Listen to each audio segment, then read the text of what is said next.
After 4 years of fiscal consolidation and structural reforms, is the Greek economy beginning to show the first encouraging signs of rebalancing and recovery?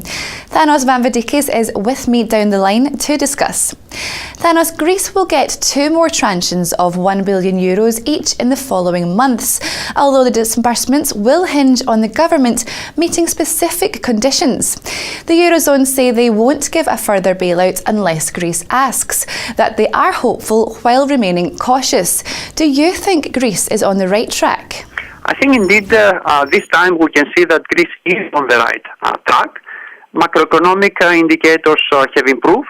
They have managed to have a primary surplus earlier than what the program envisioned, above 1% of GDP most likely last year. They have a small current account surplus for the first time since the 40s actually. For the first time, growth surprised to the upside last year. Still negative, still a recession, but better than in the program. And this year, actually, they are projected to have slightly positive growth after 6 years of recession. And overall program implementation has improved. There is definitely a lot that needs to be done, but now we can say that the improvement in the program implementation and the macroeconomic stability that has been achieved has brought Greece on the right track. Some experts are saying the Greek government could return to the bond market in 30 to 40 days. If Athens succeeds in attracting investors to its bonds so soon after imposing heavy losses on them in 2012, could this be the game changer that boosts its chances of servicing its debts at much more affordable levels? Indeed, the Minister of Finance has indicated the ambition to access markets this year. Now, this raises a lot of eyebrows given the debt restructuring that we had in 2012. However, following the debt restructuring, most of the Greek debt is with the official sector. So, and the maturity of the Greek debt is actually very good, on average about 17 years.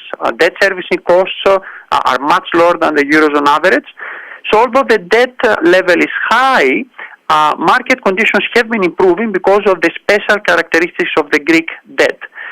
From this point of view, we believe that Greece, provided they continue the good implementation of the program, they are very likely to be able to access markets this year, although for relatively small amounts as a test of the market, medium-term maturity, about 5 years. And although this is not enough to cover any funding gaps, we believe that it will send, if it does happen, it will send a very positive signal to the market, and it can be followed by more looking forward. So yes, it's something that is achievable. Now, despite the recent success, as you mentioned, there is still considerable effort that needs to be made in order to secure the future of the Greek economy.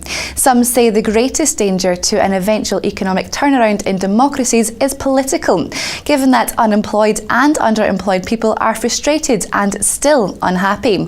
Is this the biggest threat to your mind, especially with the May election looming? Indeed, we can say actually that perhaps the only risk in Greece is political risk. They still have a lot to do. They've reached a primary surplus, but the program expects them to reach a primary surplus of 4.5% of GDP by 2016 and keep it there for the next 2 decades, a very difficult task. There is still substantial progress that needs to take place in structural reforms. Some of them approved by the Parliament last Sunday, so implementation of these reforms will be very, very important. And although the economy has stabilized, the unemployment rate is at the highest rate it has been. The government has been losing parliamentarians, so their majority in the Parliament is very, very thin. They have the EU elections coming in May.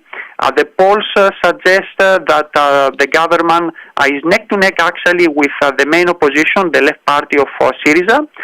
If Syriza does well in this election, there is a risk that we may have national elections.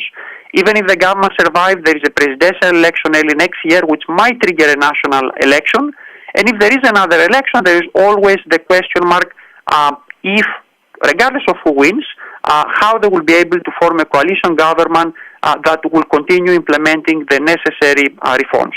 So political risk, I think, it's very, very important. Perhaps it's the only risk to watch in the next few months ahead. With these ongoing efforts to get peripheral Europe back on track, combined with tomorrow's ECB meeting and against the backdrop over the sustainability of the US's recovery, how are you expecting the single currency to perform against the US dollar moving forward?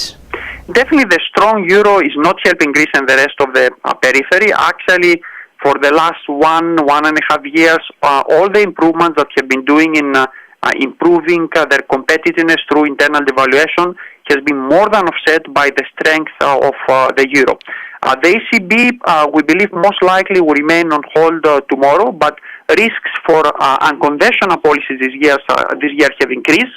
One can argue that the ECB should have already eased policies, given that inflation is well below its targets, and actually it keeps disappointing.